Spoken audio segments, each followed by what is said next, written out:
to stand up together to denounce these industries' deadly contamination, these known, well-researched causes of cancer. Not only does atomic energy present a major problem of control to the United Nations, but the life-killing rays are ever present in the day-to-day work of the atomic scientist. The deadly radioactive matter. A protective wall of 4-inch lead blocks and fingerprint patterns may be changed by an overdose of radiation. Can atomic energy be harnessed to increase the yield of agriculture, to drive trains and ships, to heat and light whole cities? The answer to most of these questions is only a matter of time. If his wisdom can keep pace with the advance of knowledge, he may yet inherit the bright world that science can build.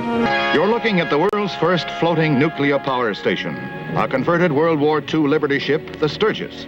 She carries a 10 million watt power plant, which could supply the electrical needs for a city of 20,000 persons. Its use, military operations. A 35-man crew will be aboard to operate and maintain the nuclear system. The Sturgis, forerunner of many such atomic power plants of the future. With an operating cost so high it was retired in 1976 and nearly sank a year later in a storm with all its radioactive fuel. Stored within contamination barriers, only this year will we begin to decommission it for an initial $35 million. Nuclear power was never cheap, and constant upkeep and decommissioning of our many older plants alone is extremely dangerous and expensive, costing many billions for each. Every nuclear reactor is a nuclear bomb. And God, why would you put that next to our homes? Why isn't this on the news every day? Good question. In the early 1960s, Con Edison Electric Company actually planned to go ahead and build a nuclear power plant in the middle of Manhattan, until reason and activism stopped it. Hence Indian Point, just 38 miles north of New York City, Indian Point wide open along our Hudson River, and a stone's throw away. It's a matter of consciousness and raising the awareness of the public who has to live through, or their children or their grandchildren has to live through, God forbid, through that era of horrific damage of nature indefinitely, and how would they put up with something like that? And why would we as a generation who didn't have enough consciousness or even say in this matter? I think at one point I used to be political, and I was interested in all the political issues, and I totally lost all my political interest except one, this regarding issues of nuclear, because there is no irreversibility. There is no going back. There is no correction. There is nothing that we can do. There's a hopeless situation if we have disaster. I don't think the human mind or heart can perceive of what we're facing. The great lie of being clean continues widely by industries and politicians alike because you simply cannot feel or see the radiation leakages.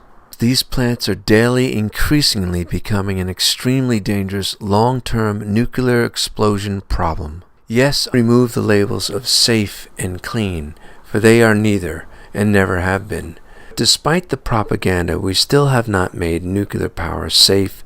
Vast waste products continue to contaminate our habitats and are still dangerously stored for more lifetimes.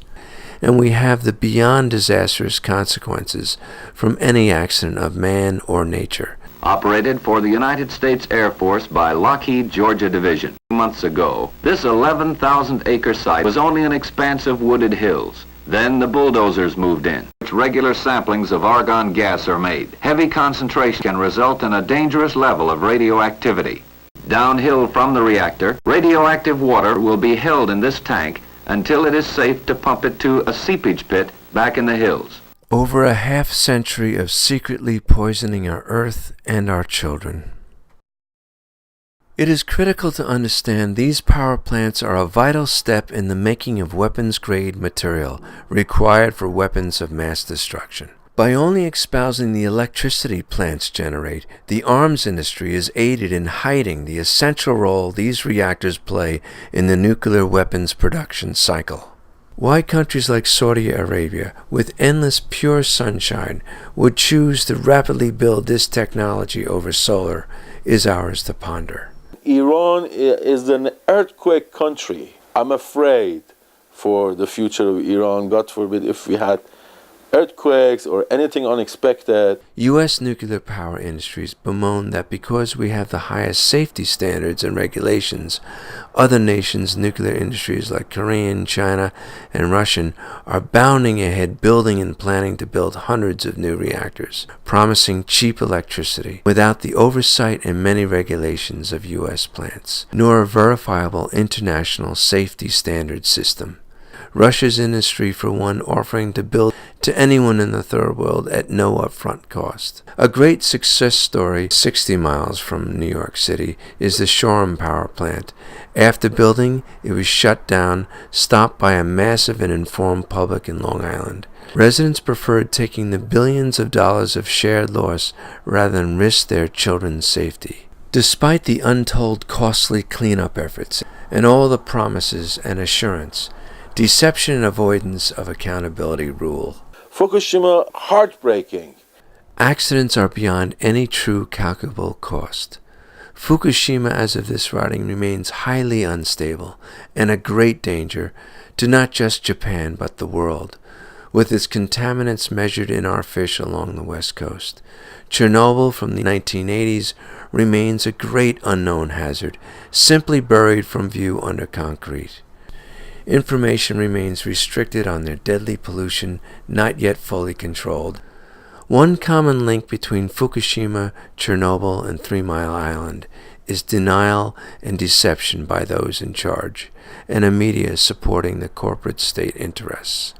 Nuclear technology fails almost every month around the world. We simply don't hear about it. These accidents ruin and separate us from large areas of our beautiful Earth for generations, and continue to affect great hazard to our ecosystem.